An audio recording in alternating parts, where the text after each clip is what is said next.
Right, okay guys, welcome to, it's the first Blimey it's only for about probably 2-3 years. And I'm absolutely delighted to have a mate of mine's, Mr. Paul Spriggs. Welcome, Paul. You alright, man? Not bad. I say one of my mates, we've literally only known each other about 7 days, I think, eh? About, aye. Now, the reason I know Paul is because we were both down, as you probably know, I was down at Nerg last weekend. And one of the things I was going to do was a couple of the guys that watch my channel, we were going to have a little chat, and I said, look, let's go outside, and I saw you obviously in tow, and I thought, who the bloody hell is this? You can sit, if he's interested in video games, you can join in, and it only turns out that you're a world champion at Defender and Robotron, so it was a bit like, wow. So yeah, we kind of set up this arrangement. I mean, we just planned this. I think it was this morning actually. So thanks for coming along, Paul. Like I said, this Blimey it's only it's a feature that I set up basically where I speak to, wouldn't you say famous people, people who've got an interest in video games. I mean, I have had a few sort of well-known people. I've had I'm trying to think, Gary Liddon, he's ex-Zap reviewer. Jim Bagley, everybody knows Jim Bagley. I've had Tony Temple on, I've had John Studley. Both there, I know them really well. I've known Tony for a long time. And it's basically anybody that you always think you don't have to be well known to have something interesting to say, and obviously in your case, you do. Which we're going to find out about. So the question I always kick things off. I need to say, try not to swear. I'm terrible at that because I try and keep the video. I try and keep the channel sort of child friendly. I think I had to bleep out a couple of your swear words. I don't know, did you watch my video or no? I've seen the odd one, aye, but yeah. No, you've not watched the Nerg special, I take it, no? Oh, no. Right, okay, well I did. I obviously we had a chat outside and I had to put a couple of car horns. I'm terrible for that. So anyway, the question I always ask everybody when I speak to them, Paul, is what is your sort of first ever recollection of either seeing or playing a video game, whether it was Pong, Space Invaders, what would it have been? Well, the first one I remember playing in terms of the classic games was Space Invaders back in Whitley Bay in 1978. I was born in 1966, so I was 12 in 1978, so I was at the right age when all these fantastic games came along. And I think Space Invaders was the first one that actually got me hooked. I'd seen Breakout before, but it didn't interest me. But when I saw Space Invaders, it's just something about it. Phenomenal game. Aye, I was the same. I mean, I'm not going to talk about me because it's all about you. But yeah, Space Invaders. I remember seeing a Pong game. I think it was. I don't know if it was it wasn't. See all the original Pongs. Did you ever play have you seen a Pong machine before? There's a Pong machine at Arcade Club in Leeds. I went down there about 2 weeks ago, and they've got one in there. Beautiful piece of artwork, but good machine. That's... But I do, in the 70s there was lots of Pong clones on. Aye. But in the arcades I never actually saw them back in the day. Aye, I think was the original Pong, was that the one that almost resembled like a lady's sort of figure, a curvaceous, or was that Pong? That was one style of Pong, but the one that like a more traditional cabaret, but it's still an original. Yeah. But yeah, I saw a Pong machine. I don't know what age I'd be. It must have, I don't know, maybe 77, 78. And I looked at it and it was like, I didn't really know what it was, but it didn't stick with me. I just walked away from it. I was, can I get a shot? Come on, we've not got any money. And that was it. I didn't really bother. And then, like yourself, Paul, I went in, it was the local sports centre, and there was this, I just remember going into the front door, and I turned to the right, and there was this thing sitting in the corner, and there was a group of people huddled. Oh, I don't know what's happening here. You're all over the place. Oh, you're giving me a bit of nausea there. I'm like, whoa, it's a bit like one of these VR things. iPad, man. But yeah, Space Invaders was the first one I saw, and it just, as you say, it's just like, it was like life changing, wasn't it? Well, I've seen nothing like it, and you had your adrenaline thing, the thump, and shooting things, and it was the first sort of properly interactive machine I've seen before. Just seen nothing like it. And then all of a sudden, just all these machines just came at once. You had the Galaxians and asteroids, and just the whole arcade thing just exploded in the space of 6-9 months. Just these machines like just hitting the UK from Japan, America, from Midway, Tatio, eventually Williams. It was just constant. So was it Whitley Bay you were kind of born and bred? Well, I was born and bred in Newcastle. I still live in Newcastle, which is about 10 miles away from Whitley Bay. But the Whitley Bay seaside town has had just dozens and dozens of arcades and absolutely everything there. Very, very busy. Great place to go. I'm assuming, like all other seaside resorts, it's now the odd sort of light gun game and claw machines. Absolutely, there's no proper arcades left down there. I'm jumping the gun a wee bit. Do you think that arcade games is it something that would ever make a comeback? Do you think? Well, not in the way it used to be, because I think back in the day with ourselves, there was a novelty aspect. Everything was new. Yeah. It was. We hadn't seen it before. We were captivated by it. New games came out. We'd go looking for new games, play new games, compete with each other, and there was that whole culture. I think it got diluted a bit when the home consoles came out. People could play all the games at home, and just the whole thing just sort of diluted down from there, really. In terms of whether it'll come back again, probably not. Nowhere near the way it used to be. I mean, obviously we've got things like Arcade Club, and sort of you've also got like NERG and all these play events where people take along machines, but I suppose if I was being honest, I always think it's nice when you see kids want to play Space Invaders or whatever it is, Donkey Kong, but things have moved on, and a big thing for me, and probably yourself as well, Paul, it's the nostalgia, it's the connection you have when you play a game now. It takes you back to a space and time when you're maybe 12 years old, whatever. Now that's quite a powerful emotion. And you put a 14-year-old kid in front of Space Invaders, he's going to get bored pretty quickly. He'd rather go back to his Call of Duty, whatever it is, because you can't compare. You can play online. You can, games look super realistic, and these arcade games are very simplistic. So I don't know if there'd be a marketplace for them. Yeah, there's obviously places like Arcade Club where it's great that you can go, but as far as being a mainstream thing, I'm not really convinced. Like yourself, I'm not convinced it would ever be something that would. I mean, can you see like them bringing out new, more powerful arcade machines, or have home systems effectively caught up? Would you think? Well, I mean, there's a place open in Newcastle that is it's a gaming centre, and basically it's an ex-curry house. It's reopened as this thing, and this rows and rows of laptops, rows and rows of high-end, laptops with screens and stuff, with the microphones and the headsets and what have you. But I've never seen it busy. That's probably the closest we're going to have to a 21st century arcade, where instead of actually having machines, you put 10p and you go to these places. A bit like a high-end internet cafe, but an actual gaming cafe. But again, I just haven't seen the enthusiasm there that we saw back in the day. Perhaps it's an expectation, but again, these guys can play these games in the home. If we could play Space Invaders and Galaxians in the home, we probably wouldn't go to arcades. So there's that side of things. I think you're right. I mean, for us, it was. And it's hard to really put across just how it felt, the excitement that you saw as a kid. Suddenly, because we had gone from watching the TV, 3 channels at that point, Generation Game and all the crap that was on, and suddenly here was something where you could actually interact with images on the screen, and that was quite a powerful thing. And coupled with the side art of Space Invaders and the throwing the big giant rockets, it was something we'd never seen before. Absolutely.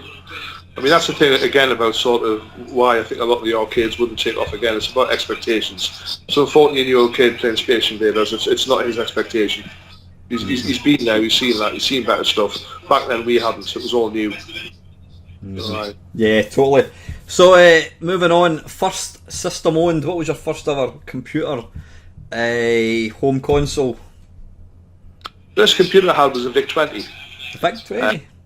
VIC-20, good little machine for the day. I had a cartridge called Avenger, which was, in my opinion, a perfect run of Space Invaders. Even the little 2214 trick for the 300 points worked, everything. And it was the first time I'd actually seen. And bear in mind, before then we had the Atari 2600 version of Space Invaders. And the VIC-20 one was just blew it away completely. I then go into sort of a few of the old Jeff Minter games. He wrote a Defender clone for the VIC-20, and there was Grid Runner and Cabals and stuff like that. But yeah, it was good. It was a good fun little computer. So after the VIC-20, what did you upgrade or? I then went to the Commodore 64. Got bang into that for a couple of years. But the funny thing is, after the Commodore 64, in terms of consoles and computers and things like that, I stopped. That was it. I didn't bother with the Mega Drives, Nintendos, anything like that, because I think the games just didn't particularly interest me a great deal. So after the Commodore 64, until I got a PlayStation 1, I had that big gap of 10 plus years where I just didn't bother. So you never really played. Sorry, Paul. You're gradually sinking again. That's better. I'm like that, trying to keep up with you. Sinking. So so you basically went from you see a C64, and then you just had a complete period of time where video games they weren't part of your life really at that point. Well, not particularly, because sort of early 1990s I got married, ended up buying a flat with my ex-wife and doing all the sort of married type things and going to work every day, and I sort of moved away a fair bit from the whole gaming thing. I only really got back in the game when my marriage went tits up and we got divorced. It's meant to be. In fact, not long after I split up with my ex-wife, I ended up sharing a flat with two guys. And ended up buying a Defender machine off a friend of mine back in 1991. So I got back in the arcade game by actually owning a Defender machine. In Newcastle, Whitley Bay and North East, they're all gone. There wasn't any. You couldn't play anymore. But I managed to inherit one. So that's when I sort of started getting back into it again. What year was that, Paul, roughly? We say 1991, 92. So I had that. So you bought this Defender machine in 1991? Aye. All the machines had been sold off and the stock work, and all the arcades were closing down. There was a friend of mine. He got offered 2 weeks' work down at Whitley Bay in one of the arcades inside the cash change machine for people to get change for the machines. And in exchange for 2 weeks' work, he got 2 Defenders and a Pac-Man machine. That was his wage. That was back in 1990. You know what? Sorry, Paul. That statement sounds ridiculous now in the year 2019. It sounds ridiculous that somebody would be given 2 Defender machines and a Pac-Man. But back in 1991, I didn't want a Commodore 60. I didn't want I wanted a place. I wanted a Neo Geo, or I wanted a whatever. I didn't want a Defender game. Who wanted Defender? That's old technology. And one of my favourite anecdotes was probably about 1989. Me and a couple of mates, we were going to a place called Burnt Island, which was a little seaside resort, and it did have a few arcades, but we were just going there for the day. And as we're driving along, I saw a Galaxian machine lying at the side of the road, and all we did was, that's a Galaxian machine, and then we just carried on going. Whereas now, I would be going up to the Arnold Clark, hiring a van, and I'd be going and picking the bloody thing up. But like I say, back then there was just people just chucking the machines out, closing down arcades. They became worthless. I think their argument was they've had the machines for 10 years. They were going to, every penny that they were going to make out of them has been and gone. They weren't going to make any more money out of them, so they just became disposable. Yeah. I worked in the hi-fi game for a while, and one of my customers, funnily enough, used to own amusement arcade in Whitley Bay, and we got talking about things. I was talking about the value of these things, and he said, I just put them all in skips. Dozens of machines just in skips, got rid of them. For God's sake. What can we do? Yeah, it's like when people talk about, you say, I had Star Wars figures. What did you do with them? I just gave them away. What? They're worth a fortune. It's easy. In hindsight, it's easy to look back and think, these things are worth a lot of money. But back then, we didn't want them. Nobody wanted an old crusty arcade machine. Aye, that's true enough. I mean, obviously, fashion's changed, I suppose. Yeah. But I think obviously, the longer these machines keep working, the more inherent value they have, especially among certain people in the scene. I mean, obviously, like I say, the average guy in the street's not bothered. I mean, you've got those arcade one-up machines they're selling in America for $300, and the Asteroids or the Defenders or the what have you. and they haven't sold. You've got Walmart flogging them off for $75. People are buying them and modifying them and putting new software in and turning them into arcade machines. But Joe Public isn't really interested. Is that right? I'm interested to hear that. There's obviously been quite a lot of exposure on YouTube and whatever, so they're not selling these machines. Well, nowhere near in the quantity that they wanted to. I mean, when you got Walmart selling them for $75, they'd obviously say it's a lot. They just want rid of them. No one's buying them sort of en masse. I think it's one of those things where your average guy's not interested, and your purists will turn their nose up and say, "Nah, it's just a cheap plastic copy. I'm not interested." So who are they going to sell them to? Yeah, I mean, I'm not an arcade purist. I would love to own an arcade game, but I mean, I moved like yourself. I split from my ex last year, moved into my own place, and I thought finally I'm going to buy myself an original arcade cabinet. And I spoke to Tony Temple, and I said, he says, what kind of cab are you looking for, mate? And I says, well, Robotron, excuse me, Berserk or Galaxian.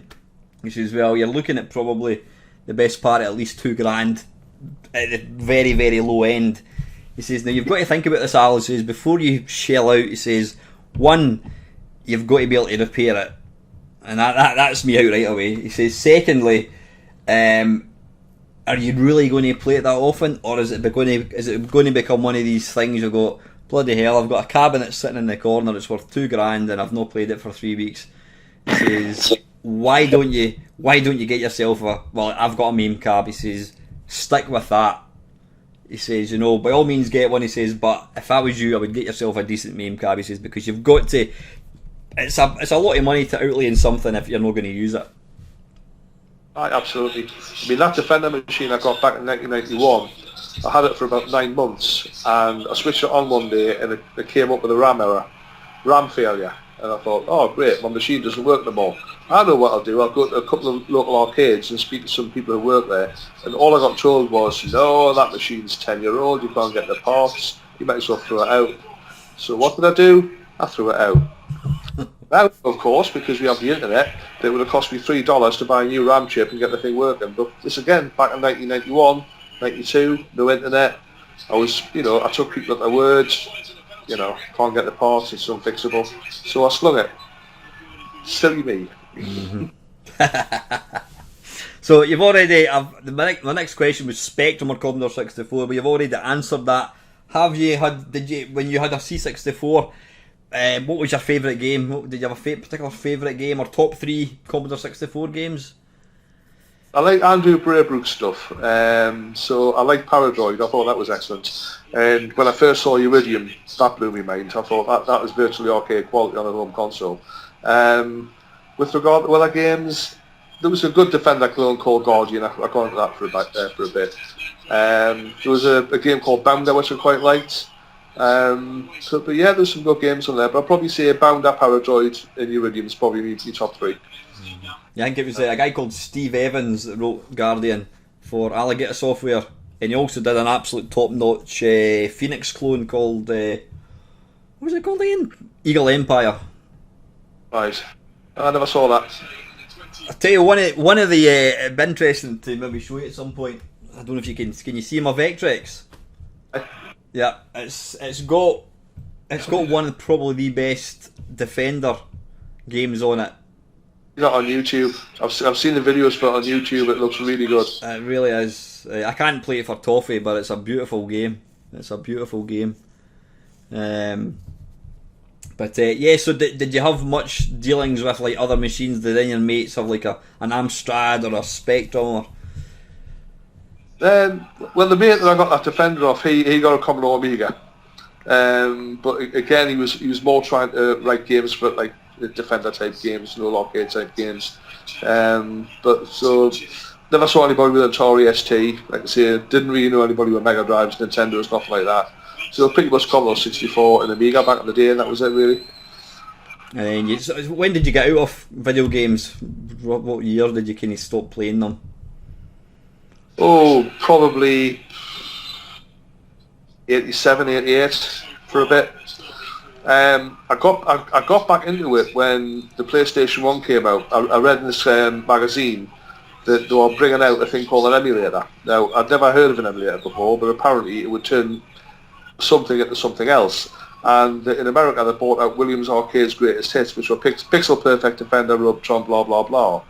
And I thought, wow. Because at that point in my life, I thought I will never, ever play Defender or Robotron or Stargate again in my life. All the machines were gone. There was none left anywhere. Finished. Finito. But all of a sudden, this PlayStation console was coming out with this disc.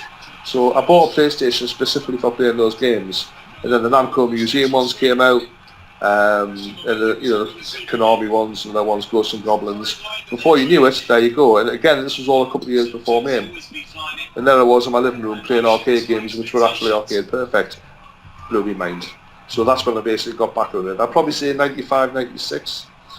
Yeah, that was pretty much the same for myself. I mean, I kind of went through the C64, Atari ST, Amiga, PC, and I was playing games on it.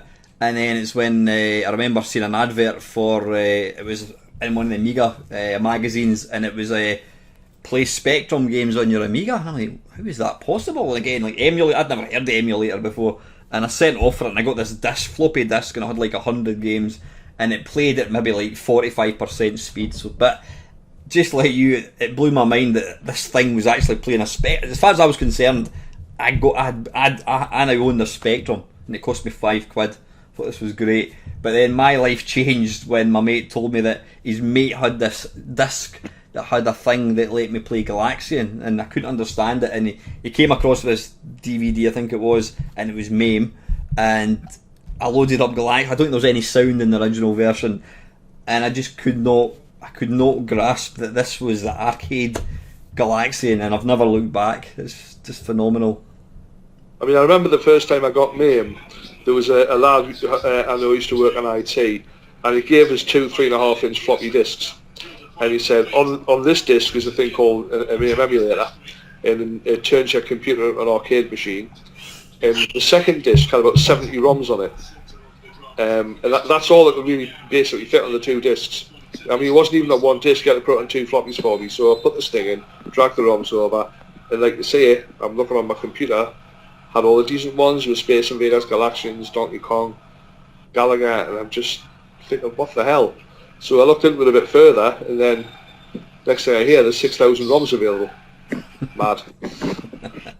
Never looked back. So you've touched on that you used to play. When did you start playing video games? Pretty much from the off. When I was sort of 12 years of age, I went down to Whitley Bay, and then Space Invaders arrived, and I got into that. About 6 months later, pretty much every newspaper shop, barber shop, whatever, all the way up and down the street, all had arcade games in them. I couldn't, walk past the shop without having video games into it. So they were just there all over the place. And just down from my school, literally a 2-minute walk, there was a large amusement arcade. So they were just absolutely everywhere, so you couldn't avoid them. How often did you actually go into the arcades then? Pretty much all the time. I mean, back then when I came to school and football and rugby and cricket, I was rubbish. I wasn't particularly good at anything, but I was good at playing video games, so that's effectively what we wanted to do. I mean, we used to have this just down from the school, and a lot of us wouldn't go back to school, just stay in the arcade and play there all afternoon. And the guy behind the cash desk used to sort of keep an eye out for teachers coming. And if he saw teachers coming down to do the raid, because the teachers would raid the arcades, because there's so many people playing truant, and he'd actually hide us in the back cupboard until they'd gone. So we just, it wasn't a problem. Fantastic. So my next question was, when did you realise you were quite good? You've already mentioned that you found you were quite good. When you say you're quite good, was it because you thought, I can get onto the 5th level of Galaxian, or was it compared to your mates that you were just better than them? Well, you always compare yourself to your peer pressure. I mean, there's games which for years I thought back in the day I was good at, and now I look at YouTube videos and see how good other people are and think, no, I wasn't that good after all compared to what could be done. I mean, I thought in certain games, I'll use Mr. Do for example, and get 300,000 on Mr. Do, and I would say to myself, that's a hell of a score. You can't really get much, it gets too fast, gets too difficult. You can't really get much further than that. I'm happy with that. I now find these people get millions on it, so, things like that. But I mean, the main games I really excelled at were the Williams ones. possibly because of the way they played, the frenetic gameplay and stuff. It was mainly Defender, Stargate and Robotron. They were the three main games which I got good at. I was probably average or slightly above average on the rest, but nothing particularly good on the others. So when did you become, obviously the whole Twin Galaxies thing, when did you become aware that playing these games was actually a thing? I mean, have you ever like competed at games or anything like that? Or? Not really. I mean, I found out about Twin Galaxies and the whole American scene in a very odd way. That I saw a guy called Eric Little played a Stargate game on YouTube, and I commented on this thing saying, "Oh, blah blah blah, well played, etc. etc." Had a big chat with him because he's from Chicago. He then turned around and introduced me to other people who introduced me to other people. And before I knew it, this whole scene with Williams kicked off in the US and the UK. And for some reason, I got myself a Twin Galaxy card. So it's just basically got from there. And how many times have you been to Twin Galaxies? I assume you've been across? Never been across. Really? Absolutely. I've never been to the States in my life. Is it not something you fancy doing? Yeah. I mean, I've never had the means to do it. I've never had the money. End of. I've just full stop. It is what it is. I was thinking, hopefully, possibly going over to California Extreme next year or something like that. I mean, I think it's in 2 weeks' time this year, California Extreme. I would like to go to that one and just go over there, but maybe next year if I'm going. But yeah, never had the cash. I know. I mean, I can imagine the Yanks don't take kindly to us Brits going across and showing them how to play some of their games. I suppose. No. So, how did you gyrate towards like Robotron and the Williams games in particular? Was they just your favourite games back in the day? I think it's down to the two guys that wrote the game. You had Eugene Jarvis and Larry DeMar, who are pretty legendary in the scene. And I think it's how they wanted games to be played in terms of the fast pace, the adrenaline, the fight or flight response, the speed. And that's what all those games have got in common. They sort of elicit that adrenaline pumping response. It's a bit like, that sort of response when you've got the last Space Invader and it's running quickly and you have difficulty shooting it. You think it's going to get you and it gets louder and the adrenaline pumps. I think the Williams games actually elicit the same response but more of it, and it's sort of addictive. Whereas I think the other games, although I enjoyed them, they didn't quite have that same effect on me for some reason. I mean, I think a big part of like Robotron Defender is the sound effects. I mean, I noticed they do I was playing a game the other day there, and I noticed they've pinched that sound effect. I think there's quite a lot of sound effects used in multiple games, isn't there? Well, I mean, the actual soundboards that they used for those games, they used the same software and hardware from back to the old pinball machines. A lot of the Defender sounds originally came from a pinball machine called Firepower that was done by Steve Ritchie, but apparently the sounds were done by Eugene Jarvis and a guy called Sam Dicker. And because they were using the same hardware, because at the end of the day, Williams started off as a massive pinball company. They knew nothing about arcade games. All of a sudden they realised pinball was dead in the water. Everybody was playing Space Invaders. They needed the machine. But in terms of the hardware and technology that they were using, they used a hell of a lot of actual hardware from the pinball machines, even in the video games, and that includes the sound effects. So you'll find there's common sound effects across the board. Play any Williams pinball game, you'll hear a Robotron effect or a Defender effect somewhere. So just you mentioned that it's Stargate, Defender, and Robotron. They're your three, the ones that you're particularly good at. What you did tell me last week. Have you got like the world's highest score in any of these, Paul, or where do you sort of sit as far as like the stats go? With Robotron, I'll probably say I'm number one in Europe. I went for what was called 100 million gauntlet a couple of years ago. I'm a member of I'm one of the admins of the Williams Defender Facebook group on Facebook, obviously. and there's about 1,000 members from all over the world. But it's not just Defender, we also do Robotron. Larry DeMar, who wrote Robotron, he's a member of the group. Eugene Jarvis doesn't do Facebook, but his wife Sasha's a member of the group, and we can always feed through to Eugene through her. She's a lovely woman. And we decided to do this big challenge, this 100 million challenge. So I went for it. 100 million is about a 23-hour game. So I decided to go for it.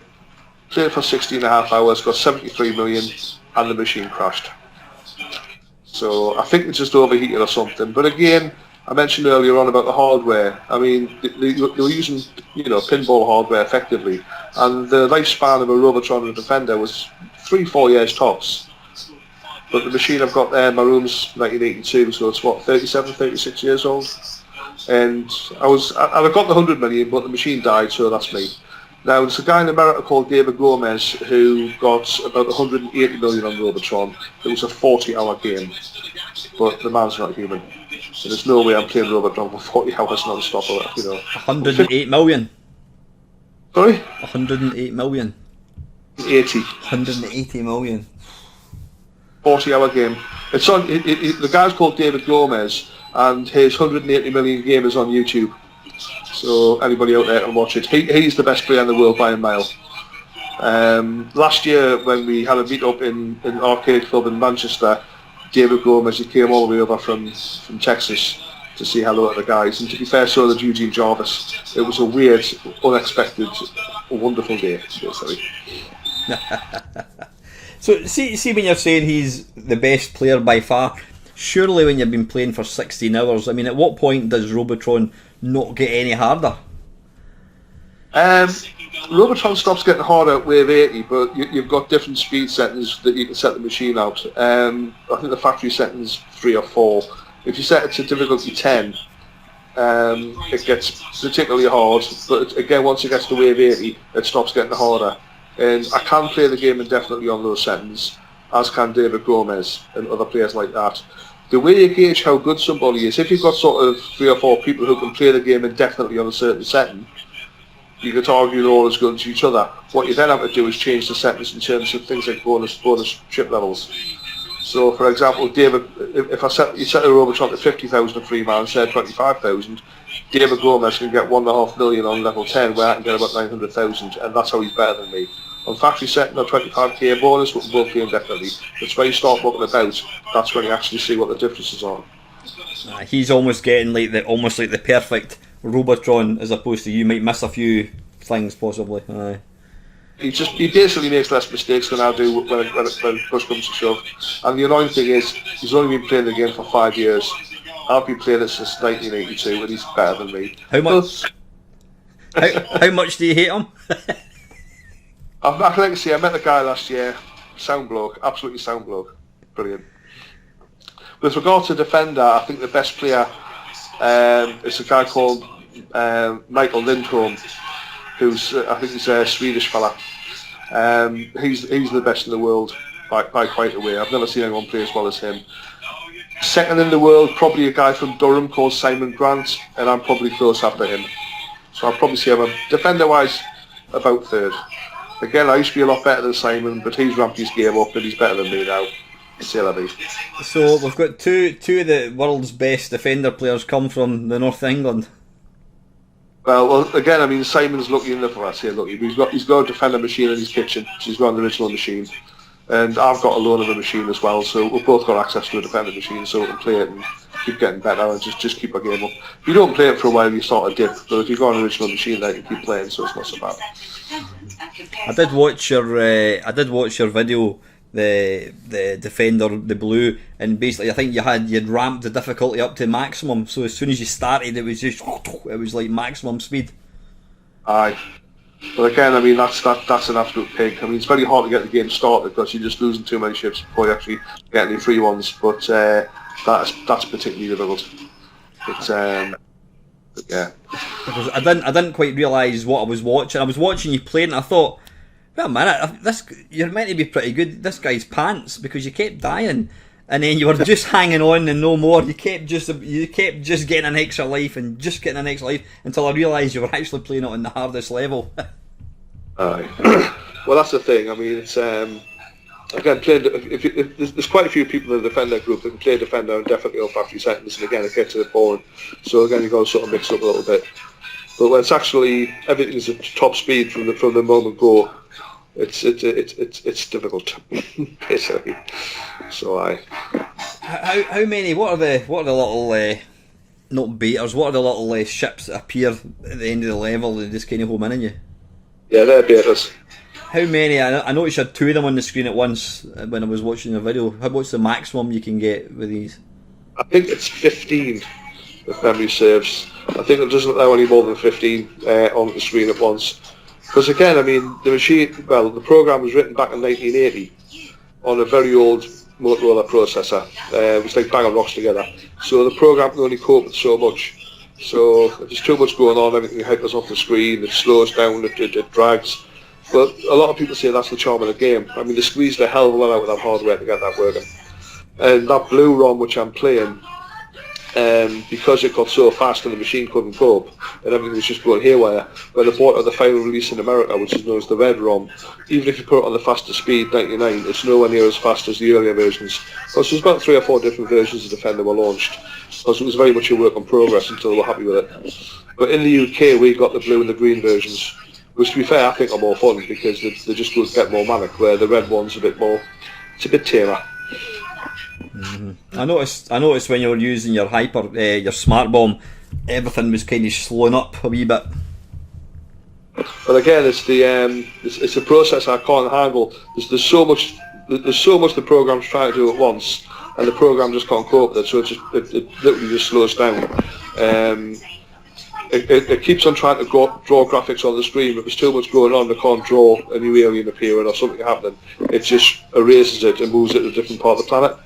So it tries to keep the screen itself safe. But yeah, it's like I said before. If you actually have a look at a lot of that games that came out in 1980, graphically how primitive and poor they were. But you have a look at Defender, and it's just total scrolling, the whole works. Are you familiar with? You'll be familiar with Scramble? Oh, aye. Well, the first time I saw Defender, I thought to myself, oh, it just looks like a Scramble rip-off. Because I'd never seen it play, and I just saw this thing with the shape in the ground and all that. I just thought, just that. Until I saw this guy play it, and then I got mesmerised with all the sounds and graphics and absolutely everything.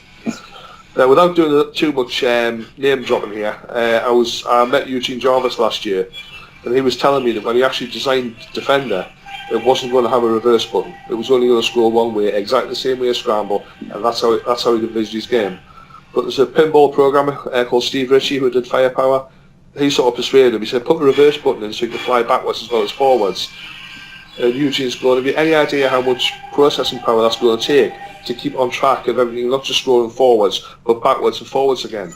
And he went, you can do it. And he did it. But again, was the hardware good enough to do that? Barely. But I think that's part of the charm of the game. I know a lot of people, when they look at Stargate, the processor is twice as fast on Stargate, so you don't get so much of all the little bugs and the slowing down things and what have you. And some people think it's lost a bit of charm, because Defender was a rushed game, very rough around the edges, and that's what made it partially the game it is, where Stargate's a bit too polished for some people. I don't know. Mm-hmm, mm-hmm. Do these, I mean, like a game like Defender and Robotron, obviously they can crash because something overheats on the board or whatever, but were these games, you think, were they play tested so well that if technically you got an absolutely flawless board, say for example they gave you a brand new Defender, do you think that it would ever crash, or do you think it's been bug tested? Well, I mean, what I'm told is a lot of the connectors that connect the boards together on a Defender machine, they use this more like connector stuff, which again, going back to what I was saying earlier on, is how they used to connect all the boards on the pinball machines. Now, the problem with the Defender machine is it's running a lot higher current and voltage and heat than a pinball, mainly because it's got a huge CRT 90-inch tubing, running at 50,000 volts or whatever the hell they do. And the actual components that held the bolts together became brittle and would flake away and eventually just degrade. So obviously straight out of the box the Defender's absolutely fine, but play it for several years and have it running 10 hours a day in an arcade, bits are going to start failing. There's a friend of mine got himself a brand new factory sealed Robotron about 4 years ago. Did you hear about the time travel warehouse thing where there was Robotrons found? Don't know if you. I don't. I mean, I do follow Tony's. You probably watched Tony's. He's got a cracking arcade blog. I've not watched it. Was that one of his? Did he feature? Yeah, blog on that. Basically, there was this old ex-arcade in Canada called the Time Travel Warehouse, and there was a room that had been blocked off or something, and it had lain there desolate for decades. And about 11, 12 years ago, they actually opened this room up, and it had about a half a dozen Robotron cocktail machines in unopened sealed boxes just sitting in that room, brand spanking new. So this guy bought all 6 and he sold them on the internet as unopened factory sealed Robotrons. And my mate Les bought one, and I had to record it last time I was around his. It is absolutely immaculate. And again, he's had that for a couple of years now, and it's working the dream. So that's awesome, eh? What are the chances, eh? I know, it's a funny one. So are you able? Have you got a Robotron machine then, Paul? My friend Les, who's got the cocktail version, he's loaned me a Robotron machine and the Defender machine. So I have actually got one of each in the house at the moment. So I'm lucky in that respect. But they don't belong to yourself, though. No. I've offered to buy the Defender off Les, but he's not prepared to sell me he's got 6. He's got 6 Defenders, but the Defender he's loaned me, I think, is the first one that he ever bought, and I think it's got sentimental value. I think I may end up, fingers crossed, buying one of these other machines, but so yeah, I've got myself a Defender and a Robotron on loan. So that kind of saddens me slightly that somebody's got 6 Defender cabs. Share the love. Well, he's currently working on them because 3 of them don't work. So he's actually got them. I'll send you a picture on Messenger. Did you get those pictures I sent you? I did. I'll send you another one, which you'll enjoy. I'll tell you a wee bit about it when I send you, but I'll say that one separately. But at the end of the day, with this guy, he's got his own arcade. He's also one of the loveliest guys in the world. He's passionate about the whole scene. Loves the old arcade games. Loves the fact that there's so many people actually playing the old arcade games. Absolutely top bloke. He's called Les Potts. I mean, most people in the scene know him from UK back places like that. But yeah, sound bloke. Superb. So could you technically maintain one of these machines, or are you like me, you're completely cack-handed? Absolutely not. Absolutely not. If for example, hypothetically, I bought Les's arcade machine, his Defender of them, and it packed in and I couldn't get it fixed. I would just buy a J-Rock board. I don't know if you've heard of them. Basically, a guy called James Rowan, bit of a technical whiz, he's made like a little circuit board that actually, the board itself runs on the Motorola 6809 processor, which is exactly the same processor that the original Williams arcade games do. He uses this FPGA gate technology stuff. And these boards have got the 6 major Williams games on. Now, they're not emulated. They're not going through a PC or a Mac or a Pi. They're going through a Motorola 6809. And they're 100% arcade perfect. So you can buy this one particular board, and you plug it into an old Williams cabinet, rewire it, and then you can choose Robotron, Defender, Stargate, Bubbles, Sinistar, whatever. But they're actually arcade perfect. They're not actually emulated. It's a bit like having all the original chips for the original machines on one board running through the original processor.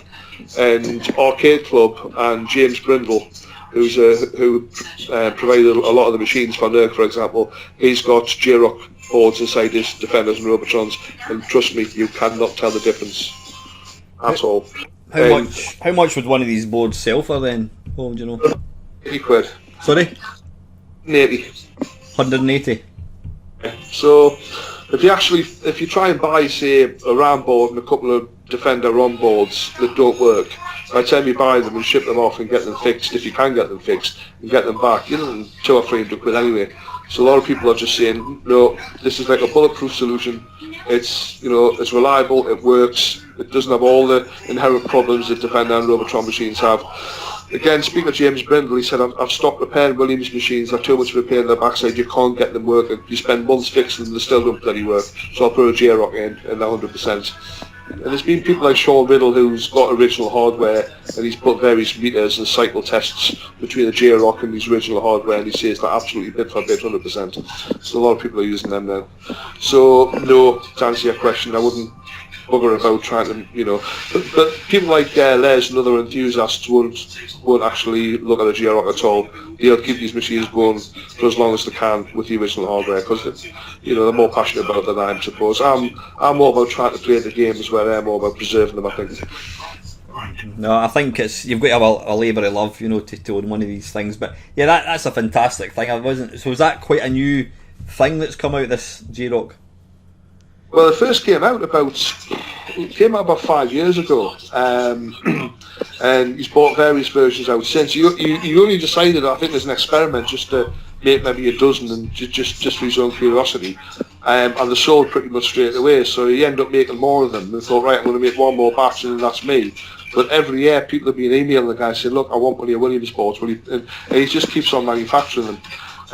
The new version have got like a card for an SD slot, so if there's any updated ROMs and updated things out there for Williams games, you can actually do it that way. We got a Robotron update in 2014 off Larry DeMar, where he gave us a lives counter, and also the fact that the screen rolled at 100 million instead of 10 million. Just little things. I mean, the game doesn't play any differently, it's just a display thing. And the new J-Rocks, you can put an SD card in with the new ROM in and have that latest Larry DeMar Robotron ROM on your Robotron on your J-Rock board. And there's another guy called Jim Bowley who writes lots of Defender hacks, done some really weird ones, and again, you can put them on the SD card and they will actually run on a J-Rock, so it's good stuff. Fantastic. What was I going to say? MAME emulating. What is your thoughts? I mean, obviously you're a bit handy at a couple of games. How does playing a MAME version of Defender differ from the real thing? Funny thing with Defender, I got a version of MAME about 14 years ago, quite an old rough and ready version, and I've since gotten about a dozen other versions from MAME 148 onwards, 153, 177 and so on. But what I find is Defender plays more authentically on the old 15-year-old MAME than the latest ones, because with the latest versions you get screen tear, where the screen starts to tear and wobble and break up, and it can't handle too much going on at once compared to the original machine. So I don't know why the later versions of MAME don't seem to work that well for Defender as it is the old 15-year-old version. But again, there's other games on the old 15-year-old version that play rubbish. You have the new versions of MAME that flawless, so it's a funny one. I know they've always said that MAME. I mean, I used to constantly update MAME anytime it came out. I mean, I think my kind of go-to version is version 0.9, which came out probably about 15 years ago. It plays all the games I want it to play. Space Invaders firing sound, it uses the sample, it sounds perfect, whereas the emulated one is just rubbish. But yeah, I believe that like the guys that developed MAME said that the fact that you could play the games was a sort of a nice side effect. It was never about playing the games, it was all about preserving the digital code. Well, absolutely. Because like I said earlier on, I mean, the machines generally are gone forever, and it's I mean, there are not quite a few, but there are some games I remember back in the day which you can't even get on MAME. There was a Space Invaders clone called Golden Invaders, which I quite enjoyed playing. I can't for the life of me remember what was different about it, but it was different. I enjoyed playing it. You can't get that on MAME. If you look on the killer list of video games, it's there as a game, but there's just no ROM for it anywhere. So as far as I'm concerned, that particular game has gone forever. It will not be played again. And that's what I like about MAME. It's all about the preservation. And like I say, the side effect you can play the game is quite cool, but it's all about sort of the whole thing. And it's funny people's attitudes to that. I had a friend of mine who unfortunately passed away a couple of years ago, and he was flabbergasted as to why I kept playing all those old games when there's PlayStation 3s and PlayStation 4s and high-end PCs out now, and he couldn't get his head around why I wouldn't play the new games and kept playing the old ones. But the problem with my mate was he was an ex-punk, and he hadn't bought any new music since about 1982. And all he would listen to was the fucking Clash or the Sex Pistols or the Undertones or what have you. But to him, oh, that's different, that's music. And I go, what's different about it? You prefer music of a certain era, and I prefer games of a certain era because they have a certain meaning to me, and I enjoy them. But he couldn't sort of suss that disconnect between the fact he was no punk, but couldn't get the suss out why I would play MAME all the time. But it was that's always my pet hate when people refer to games as retro games. You don't refer to Jaws or Star Wars as retro films, or you don't refer to the Undertones as retro music. So to me, Defender's a game, the same as any other game. Well, that's a fair point. I've never actually thought of it like that before, but yeah, absolutely, spot on. If you could use it as a definitive search term in terms of, right, well, I want to get into certain types of such and such. So if you define retro game, then Defender will sit within there. So in terms of searching for it and searching for people who are interested in the whole thing about it, that's fair enough. But yeah, I see your point. Yeah, good one. Robotron, how do you find that plays? I mean, I've played the arcade obviously a few times down at some of these events. Somebody's finding MAME, it seems to run a bit quicker. I don't know, how do you find Robotron and MAME compared to the original? It depends which version you play. There's a guy called, I mentioned him briefly earlier on, called Sean Riddle, who's a sort of computer programmer, what have you, in America, and he's a big Robotron fanatic. Robotron used a new sort of technology which the Amiga used called glitter technology, in terms of how it handles the mix between graphics and sound and just the whole processing things, this glitter stuff. Now, apparently the earlier versions of MAME didn't emulate the glitter side of things, so it didn't actually run at the correct speed. But if you put Robotron on the PlayStation Arcade version, which is a digital Eclipse emulation from '95, you put Robotron on difficulty 10 and try and play it, it's unplayable. Not because it's too fast, it's because everything's running at the wrong speed. And shots go through because they're too quick. It's not emulated properly. But Sean Riddle did something with this glitter stuff for MAME, and he actually created these Williams drivers. So I've actually got this MAME it only works from MAME 148 onwards with this particular ROM, and it addresses a hell of a lot of the problems which were originally in. So apparently, original Robotron was about 92-93% accurate, where the Sean Riddle one's about 98. It's not quite there, but it's close. So I think it's just, again, the Williams hardware, whoever did the MAME emulation didn't actually take into consideration everything that should have been.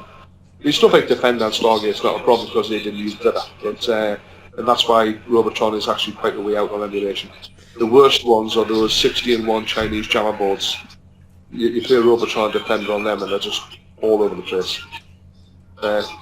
Poor job. Mm-hmm. What would you say is more difficult then, Paul? Would you say the arcade version of Robotron is harder than the later MAME, or vice versa? Well, I would say that the earlier emulated Robotrons were a lot harder. And I got to Robotron in 1995 on the PlayStation 1 and Defender for that. And that was the only way I played those games until MAME came out a few years later. I hadn't played Robotron for about 9 years. It was 1986 thereabouts when I saw the last machine. So I didn't notice the differences because your memory plays tricks on you. To me, it looked okay, perfect. But it was harder. I just thought I wasn't as good. Maybe I wasn't as quick as I used to be in my youth. Your reflexes, responses weren't so good. But then when I got on the original machine, it did seem a hell of a lot easier. It was a lot smoother and just everything was a lot better. So. Mm-hmm. No. Obviously, a big thing about playing on MAME is the controls. I mean, I've got an Xbox 360 controller, which it's handy when I'm recording other videos. But I mean, I have got a couple of the Mike Hansen sticks, and in fact, I'll let you see it.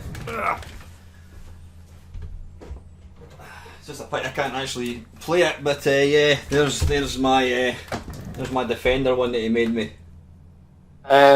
I've actually got one of those in the house at the moment, which I bought off Mike the other week for a friend of mine. Unfortunately, Mike's done something to his back and his hands are a bit numb, and he stopped building those for a while. And I asked him to make us one for a friend, but he couldn't do it. But he was kind enough to give me his prototype. So I've got one of those in my house at the moment.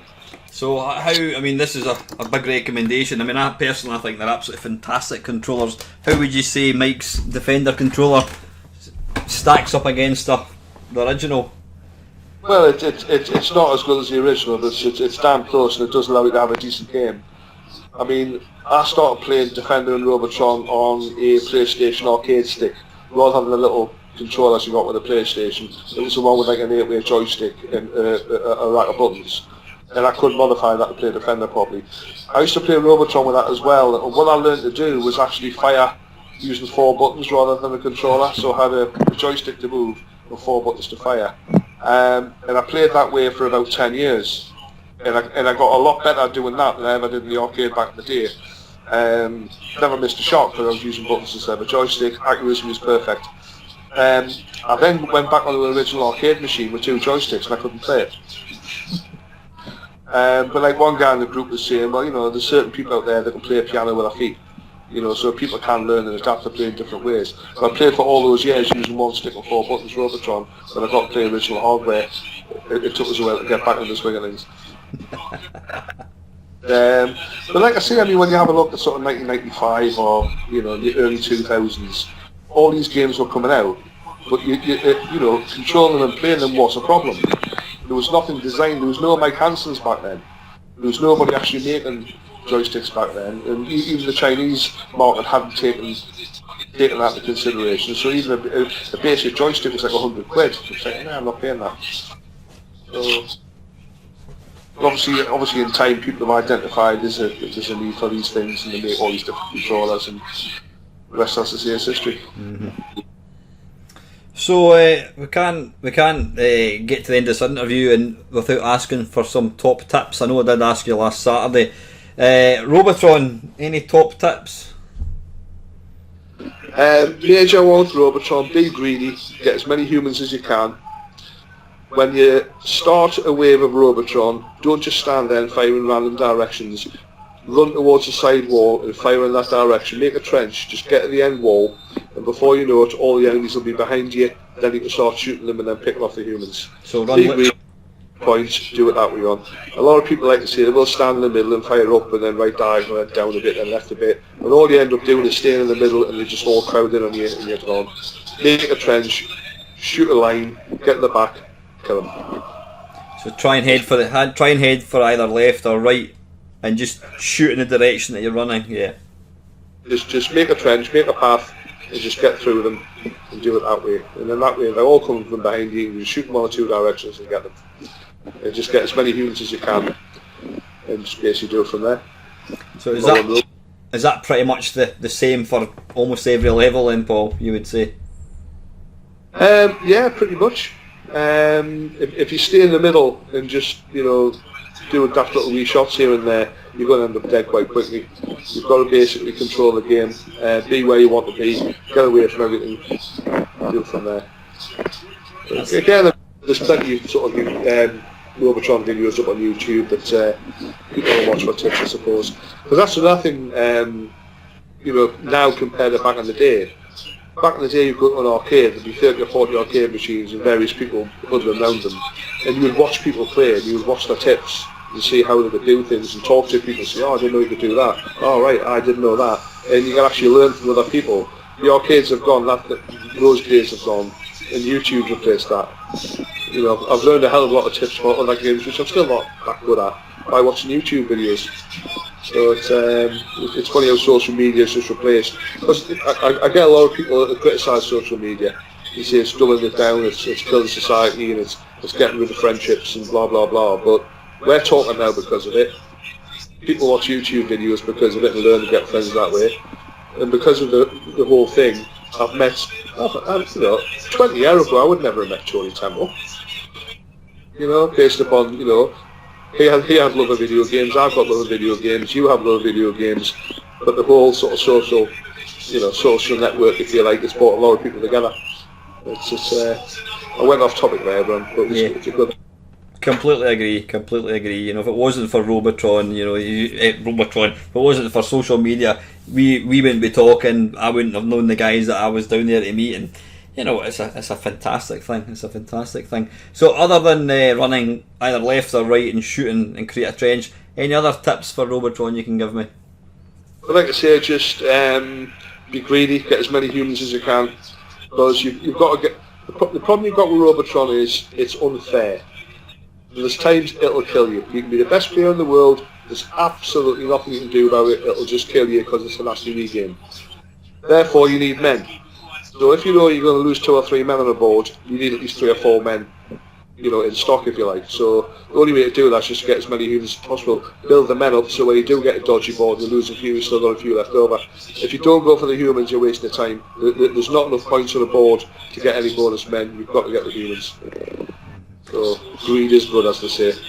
What are the... I'm terrible for names, and it includes video games. What are the wee blue guys that move and they fire the little things, and the further you are away from them, the quicker they go? Should you try and take them out? I always try and take them out as quickly as I possibly can. Called tanks. The sort of big red and blue things. They fire these like huge quick sort of bombs at you. When the board starts, they start off as a little square that bounces about, and then it spawns into 6 or 7 tanks per square, depending on what's going on. You've just got to, when you start the board, take out as many of those little squares as possible, because the more of them you take out, the less tanks you end up with. And with tanks, boards you've got to keep on moving and stay away from the corners.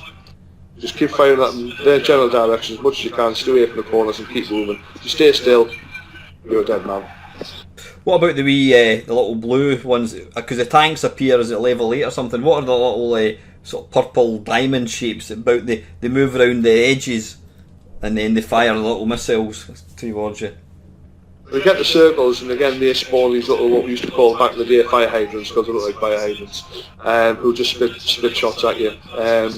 Again, I mean, what you'll find when Robotron, when a board starts, when a wave starts, everything comes on the wave, and then you come on about a second and a half later, and that second can give you time to look around and see where things are and what to do. So if you look up, for example, and see you've got a gap, and there's a couple of those circles in the corner, first couple of shots you fire, boom, take a couple of them out, and then make a trench, and go for a run. I suppose just experience. I mean, you play the game for a lot of years, a lot of things just become second nature, so it's difficult to explain tips on something you just do. But yeah.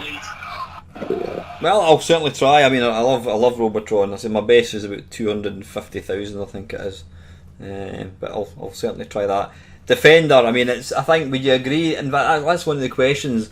What would you say is probably the hardest video game? And I think Defender is. If you can master Defender, then you're a gaming god, as far as I'm concerned. What's the most difficult video game? Now that's a hell of a question. Again, I mean, Defender was a hell of a difficult video game, and I know I've seen interviews with Eugene Jarvis talking about this, and when they're actually designing games back in the early 80s, it was a case of how will we get them to come back for one more game, put another quarter in, and just keep the money going in. How do we do that? And for some reason Defender had that pull. It was difficult as hell. The first couple of games people played were the last 10-15 seconds. They had no idea what they were doing. They didn't realise you could thrust forward or reverse or anything. They didn't even realise it was a universe. They just saw the screen in front of them and what they do here. But they still kept going back. So I think in terms of, again, back then you had all the buttons. All the machines back then was left, right, fire. That was it. The Galaxians, Gallagher, Phoenix, Flyheads, you had left, right, fire. Space Invaders, left, right, fire. Defender had all these buttons. People didn't know what they were doing. So I think initially that was the world's most difficult game until people started watching people play and had an idea what to do. In terms of what's the most difficult game I've played, apart from that, I have absolutely no idea. There's that many of them. Are you any good at Berserk? Not particularly. What's your highest score? I think I get about 8,000 if I'm lucky. I've done 25. That's the only game I'm not crap at. No, I'm no good at Berserk. Even though it is the granddaddy of Robotron. Aye, sorry, you did go and just tell the viewers your story, what Eugene Jarvis told you about it, how it came to be. Well, basically, he was quite like Eugene Jarvis said, he quite liked the game Berserk in terms of running around and shooting robots and things. But he was frustrated that you could only actually fire in the direction that you're running in. Now, what he also did, he had a car accident, he broke his right hand. So he couldn't press buttons or do anything at all with regards to what have you. So when he used to say in Robotron, he decided to make a second joystick. So basically, he made the first twin shooter joystick. I mean, he had like Smash TV afterwards, which again he wrote, and things like Black Widow, which was an Atari game. He was the first one to actually bring one out, and it was purely because, you know, he broke his hand and he wanted to model Robotron on Berserk, but he decided to make a joystick that would fire 8,000 instead of just one button. So yeah, I mean that was obviously quite a radical move, because until Robotron came along, you would never have thought of putting a second. Why would you use a second joystick to fire? That's just silly. There was a game that predated Robotron that did have that. It was a game which I wasn't very good at it because, again, perhaps too difficult for me. A game called Crazy Climber. Do you remember that? I do, yeah. And I think it's almost impossible to play in MAME. Absolutely. But I remember that being a two joystick thing where you'd use the left to go, you know, and the right hand wanted to move your arms and do things like that. But yeah, I did try and play that in MAME. Even with two joysticks, couldn't get it to work. But yeah, so I think that was the first one with two joysticks. But in terms of overall two-stick shooters, then I think that was the first one with Robotron. How do you play much Smash TV?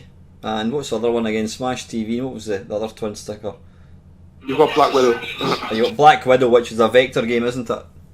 Yeah, you've got that one as well. I still have your game of Smash TV, and I have your game of Black Widow from time to time. Again on MAME. But yeah, I mean, I still fire my laptop up and I'll play a variety of daft little games from time to time. I mean, I got spoiled a bit with Arcade Club in Derry and Arcade Club in Leeds and Les's House in Nerve and things like that, where all of a sudden these machines are now playable. But obviously before that, had to be MAME every time. So yeah, I still fire it up and play it from time to time. I mean, I haven't played Robotron or Defender on MAME for a long time. That's obviously got the original hardware or DVD. But yeah, it's all good.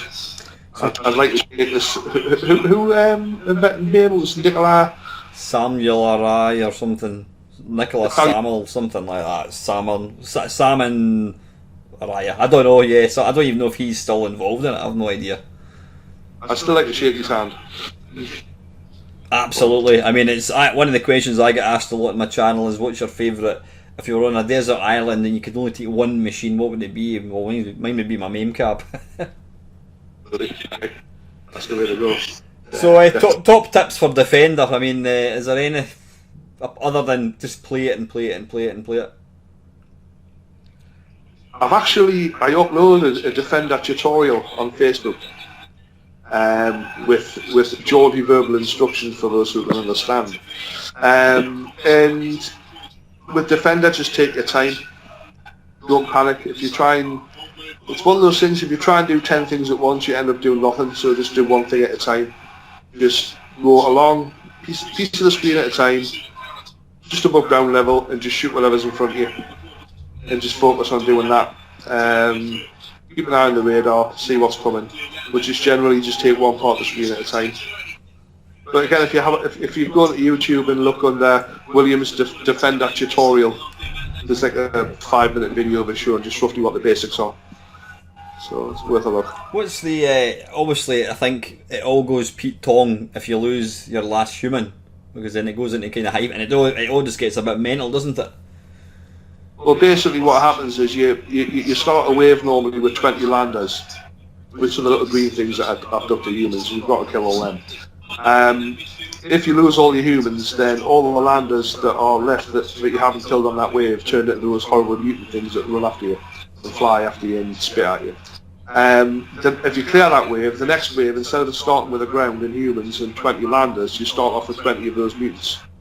So, and that happens until every fifth wave. Every fifth wave you get a new stack of 10 humanoids. But if you lose them, you've got to wait until the next fifth wave until that happens.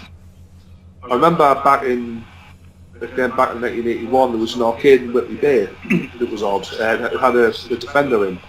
And for some reason it gave you a bonus ship at 8,000 instead of 10,000. Now back then none of us knew we could change the settings, we just thought it was a glitch or it was faulty or it was a prototype or something. But it also never ever gave you humans back, ever. So once you went into space, that was you for the rest of the game. So you couldn't get them back every fifth wave and continue to play. But we used to play that game because we could never really play that long to get to space anyway, a great deal. But because it was 8,000 a free man, we could have a slightly longer game because we've got 2 or 3 more free men than we normally would. But again, we thought that machine was faulty and there was something wrong with it. But it wasn't, it was just the way the operator had sell it. It was the first machine we'd seen that had deviated away from the original factory settings. Mm-hmm. What's the... I've seen some people, they say, oh, you should always just pick up the last man and just fly about with them on the undercarriage. Of watching you, and you tend to kind of drop them down.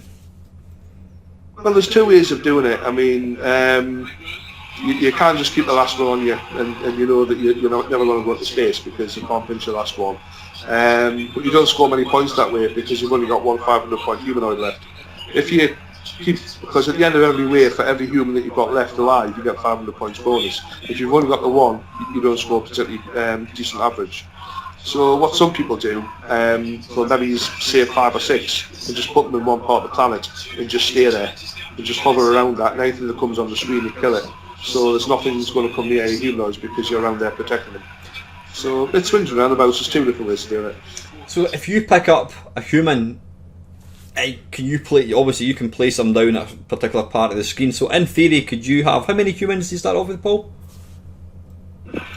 You start off with 10. 10. So I noticed in this video when I talk and then you talk, it cuts out. It's a bit annoying. That's why I'm not saying too much. So, if you were to theoretically pick up the human and drop them, could you put all the humans into one small little space? There's actually a little glitch on Defender which you can do. But you can only really do it on the first wave. I mentioned earlier on about the processor speed and about it freezing and getting sluggish. If you actually pick up 10 humans on the first wave, and you've only got maybe 1 lander left on the wave somewhere else on the side of the planet, if you go at the very top of the screen and then drop all the way down in one movement, so you drop all 10 humans at the same time, the machine freezes. It'll pause, and it doesn't until you hit the thrust button. It literally pauses. Now if you haven't, because that only happens on the first wave, after you've cleared 256 waves on Defender, it goes back to wave 1 again. So what we used to do back in the day, if we're going to have like a 10 or 11 hour game, we'd roll the waves to wave 256, pick up the 10 humans, get back, drop them, freeze the game, and just basically have a rest. Again, we'll try that to Stargate. It doesn't work because Stargate's got twice as fast a processor. It doesn't confuse the game. That doesn't lock it out. Again, if you look on YouTube, there's a guy called Gary Whitman who's a friend of mine from Australia who's a Defender player, and he actually uploads a video of him freezing the game by dropping all 10 in one spot. So again, you can find that on YouTube. If you just look under Defender freezing the game or something like that, or Defender freeze, and you'll be able to see it. Stargate, where are you in the sort of world rankings? Is that a game that you're up there? The thing with Stargate, it hasn't really got the cult following, I think, of Robotron and Defender. A lot of decent Defender players just don't play Stargate for whatever reason. I can play the game indefinitely. What I decided to do was try and get 100 million game of Stargate, which takes basically 100 hours of play. Now again, I can't stay awake that long, but luckily I've got the save state thing where I can obviously play a certain bit of the game, shut my computer down, start it back up, it continues where I left off, and I have that 100 million games, and I've got the last sort of 20 minutes of that uploaded again on YouTube. There's a little bug that happens on Stargate that you have to play 100 hours of the game to demonstrate the bug, and I just did that out of curiosity just to see if it did. I was told mathematically it was going to happen, and I understood why it was going to happen, but I thought, I need to see it. So again, if you look at Stargate 100 million, you'll notice the last 10,000 points of the game, I get a bonus ship for every point I score, so that everything I shoot, everything I smart bomb, I get a bonus ship for everything. So you get multiple bonus ship ones, and like I say, it happens on Defender just before 1 million, but on Stargate and Robotron it happens before 100 million. So it's a much longer game to trigger that bug on those 2 games compared to Defender. Mm-hmm. Do any of these, obviously we know about the famous kill screen in Pac-Man, do any of these games crash after a certain screen? No. Just go back to wave 1 after 256 waves. It just resets the clock, so it goes back to being easy again. Wave 1 onwards, it does that on all 3. A basic 8-bit game. Have you ever fancied, I mean, what's the longest like Defender game in history? Has anybody played it for like a week or whatever, or like a marathon game? The longest game that was played recently was by a guy in America called Billy Joe Kane. Now, is that not an American name for you? Billy Joe Kane. Cracking lad. And he had a 34 million game, I think, and that was about 34 hours. So it was a good day and a half, or thereabouts anyway, of playing without stopping. But he gave up the game because he's the same age as me. He just doesn't. My hands stopped working, my arms stopped working. I couldn't play anymore. So he had that. There was a guy called, I think he was called Burt Jennings, who got a 79 million game back in 1982. But that's like 80 hours non-stop play. I don't know if that happened or if it did. What we did do back in, when was it? 1985. There was a taxi rank in Newcastle City Centre called Load of Taxis. It was a 24-hour gaff. And actually, no, how old would I have been? It would have been 1983 because I was 17 and unemployed. It was open 24 hours a day as a taxi rank. They had a Defender machine in the corner. So there was 4 of us guys who could play the game indefinitely, decided to take shifts and see how much we could score off 110 pence.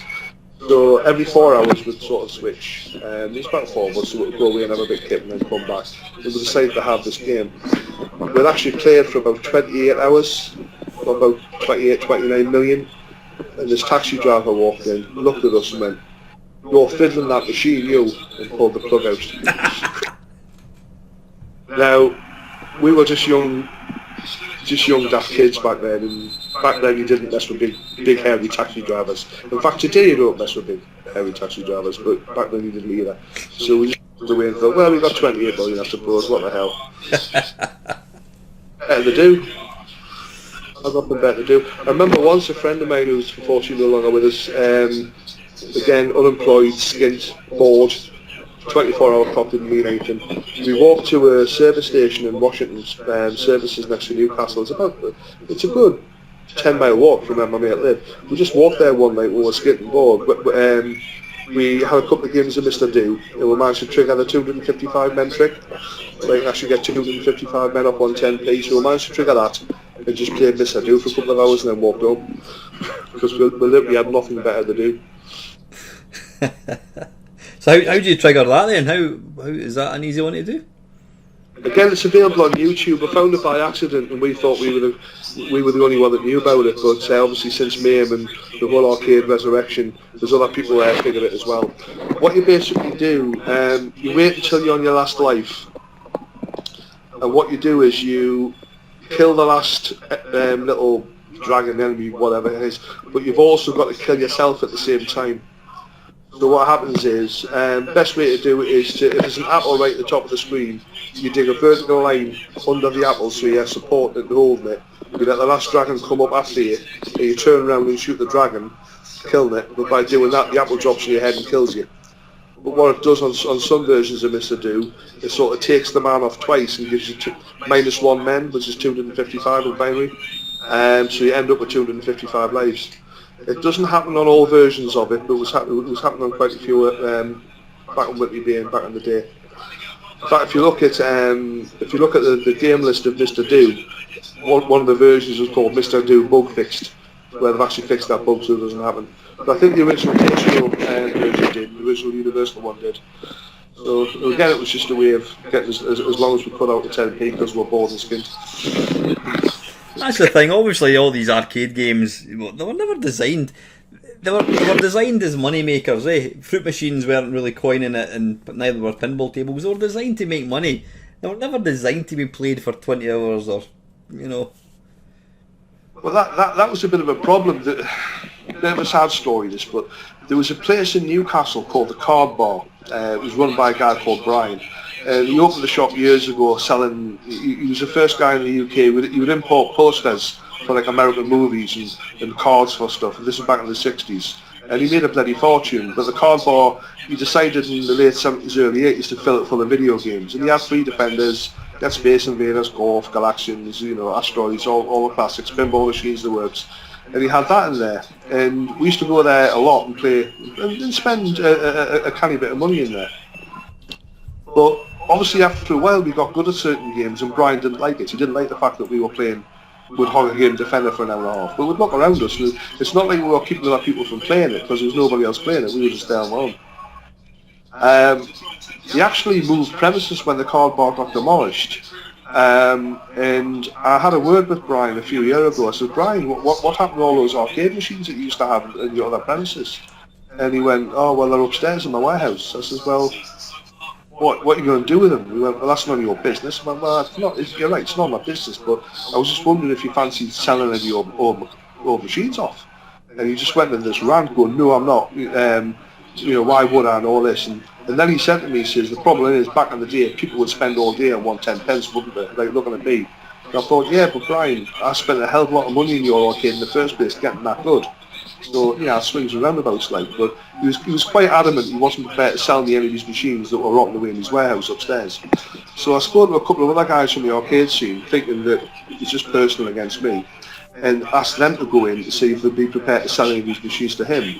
And he gave them short shrift as well. And it turns out the guy was a hoarder, and he wouldn't get rid of anything that he'd ever bought. So, it's a free country, he can be how he was. Fortunately, 3 years ago, these new premises burnt down, and the whole lot everything went up in flames. There was Defenders, Golfs, pinball machines, because the guy actually lived in the new premises, and unfortunately he died in the fire as well. So all of his posters, his limited edition stuff from 50s, 60s memorabilia, arcade games, the whole lot went up in smoke, including him. So yeah, some people weren't happy that you would play all day, but like I say, it's a double-edged sword. People had to spend a hell of a lot of money to get that good in the first place, so it's swings and roundabouts. Yeah, so how often do you still play video games then, Paul? How often when did you last play Robotron and Defender? Well, there's a friend of mine called Spike, who back in the day was the best Robotron player I'd ever seen. And we're still keeping in touch, he just lives down the road from me. And he comes down on a Tuesday to play Robotron. I mean, he didn't bother with MAME or PlayStation Robotron. He was very old school. Unless it's original hardware, he wasn't interested. He couldn't get the hang of any replacement controllers, so he only wanted to play the original. So he's been coming around mine now, I'd say, for the last 9 months on a Tuesday just to play a bit of Robotron and get back into it. And he's getting good, but he's not as good as me. I've got 25-year head start on the man. So I play so I'll have a bit mess about on Robotron every Tuesday. Might fire up a Defender now and then.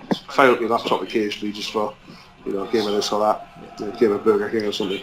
But yeah, so I'm still playing. Do you play any like modern games? Have you got? Do you own any other machines like a PlayStation 4 or anything? No, I got offered a stupid deal on a PlayStation 3 a few years back when they were quite expensive. I got a PlayStation 3 with about 10 games and 2 controllers for 50 quid, which back then was a bargain. But I bought it primarily as a Blu-ray player because they didn't have a Blu-ray player. But I thought I'll give it a try, and I spent 3 or 4 days trying to play the different games up. I just couldn't get any of them.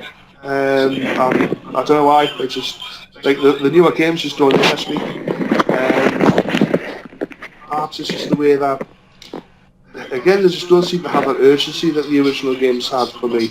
That adrenaline producing response. They just don't seem to have that. I find them sort of either too passive or too difficult. Do you know if I was going to say, I play a lot of games on my phone, on my tablet. Just daft little puzzle games and stuff like that, and odds and sods. I like to play pinball arcade on my iPad, so I've got a lot of sort of Adam's Family and stuff like that. So I still play that, play a bit of Bejeweled, but generally all the new stuff I just tend not to bother with. I'm exactly the same. I don't know whether I'm the fact that I'm getting older. I don't have any real interest in. I mean, I've got all the systems. I have to say, I've got a 15-year-old daughter who does like video games. I've got a Switch, I've got the PlayStation 4, and which I do play from time to time, but I'll put it on and I'll think there's nothing I want to play. And then the fact that I've now got one place, I've got my main cab in the dining room, and when I'm making my dinner, I'll just switch it on. I'll have a couple of games of Galaxian or something. You know, it's just I love the pick up and put down aspect of the modern games. And you think that when you get older and you live on your own, you've got all this extra time, but it seems to be the opposite. I've got less time, and I'm not. I mean, I get quite depressed when I've got a few mates. One mate in particular, he'll put like 150 hours into a game, and then he'll play it again, and I'm thinking, I've got way better things to do in my life than put 150 hours into a game. You never, if somebody says to you, "Oh, I completed Call of Duty," you don't go, "Oh, what a hero you are," but you know, you can put 100 million in Robotron, and you're like, wow. I think one of the differences. I'm trying to think what the game was. I think it was a game called Zippy Racer that came out in the arcades earlier on. There was a friend of mine got quite good at it. Just this little motorbike racing game where you had to go through different cities. And if I remember correctly, I'm sure when you get to a certain point, it says, "Congratulations, you have won. You're now the world's best," or something like that. And that was the first time I thought, what happened there? He went, "Oh, I beat it." And I've never seen a video game end before. It only ended when you ran out of lives, when it beat you. And he beat this guy, and I thought, what an absolute rip-off. You know, this game has actually ended. He's completed this game, where to me, games were infinite until you lost your lives. And I think with a lot of games these days where people say, "Oh, well, I completed Call of Duty," I think it's more about completing it and getting to the end rather than what happens before you get there. You can't complete Robotron Defender or Galaxian, you can just play it. So I think the actual playability aspect of it, I think, is better because you're enjoying playing the game, knowing that you don't have to do X, Y, Z to eventually defeat it or complete it. It's just the way the game plays. I don't know. What's interesting, one of the sort of features that I have, I can't remember what the hell I called it. What was it? What year that was the year that was, I called it. And I started off, I mean, you know yourself with MAME, you can put games in year order. And I think the first one I did was like 1976, and there was a few games. And then gradually, and like the very early Atari games, you had like Sprint, you had, do you remember the basketball one? There was a guy with a white vest and a guy with a black vest, and it's like the trackball. Yeah, the two trackballs. Yeah. A lot of these early games, it was time. You got like 90 seconds. There was no lives. And I don't know whether was Space Invaders the first, and that's another thing that's quite interests me. Was Space Invaders the first game to introduce lives? And why do we refer to lives as a man? Oh, can I have your last man, mate? We refer to it as men. And what defined the three life? Where did that come from? Well, because we're all sexist pigs who didn't talk to girls much back then. or maybe I'm just speaking for myself, I don't know. If it was always the case, it was my last life, my last man, my last such and such. Breakout, did that not have lives? And I don't think it gave you bonus lives, but I don't think it was timer Breakout. It did have lives because I played it down at Nerg. Right. So I think that sort of predated Space Invaders, that had lives without a timer. But yeah, I can't really think of anything else like that. But yeah, I'd completely forgotten about that basketball game with the two trackballs because you just mentioned it. So weird stuff. I suppose it might sound a bit wrong if you said to a guy, "Can I have your last bird, mate?" You might get a slap in the face. Standard fare at the big market on the Saturday night in Newcastle, man. Don't worry about it. So obviously you're not too shabby at a couple of games. Is there any game that you would love to master and you're actually thinking, right, I'm going to actually give it a go?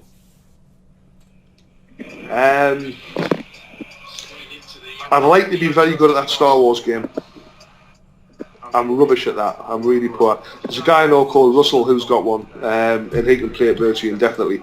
And I've seen his YouTube videos, absolutely phenomenal. I'd like to be good at Star Wars. I can maybe get 3 or 4, and that's me. Tempest as well.